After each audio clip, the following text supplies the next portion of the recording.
Well, since the start of the monkeypox outbreak, there's only been one experimental treatment option. But this week, the U.S. government purchased more than 300,000 courses of another drug invented at UC San Diego. Derek Stahl with our Scripps affiliate has an in-depth look.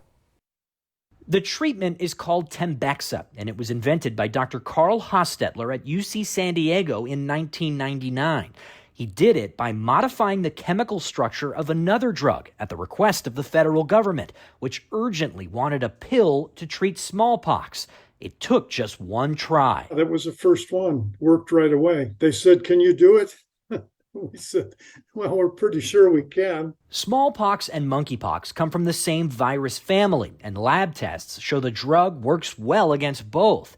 This week, the U.S. government paid $115 million to order 319,000 treatment courses of Tembexa from Chimerix, the company Hostetler founded but no longer works for. You know, that was exciting, and of course it took a long time, but when we started working on this, we didn't think it was going to take a long time. Now that there is a possibility to use it in a human disease, I'd like to see it used. So far, patients with severe monkeypox have only had access to a different experimental drug called T-pox, also invented for smallpox. But T-pox has drawbacks.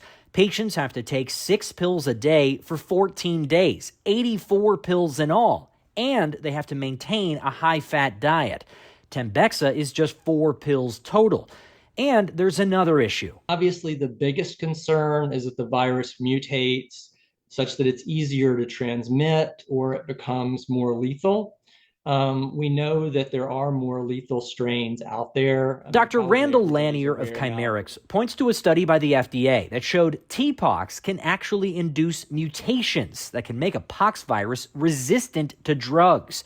But Tembexa, also known as brincidofovir, doesn't do that. Given the potential for creating a drug-resistant strain in the laboratory, brincidofovir is really a critical piece of the armamentarium for the U.S. He says the company will ship Tembexa to the national stockpile soon, and there are already discussions about deploying it to doctors' offices in clinical trials.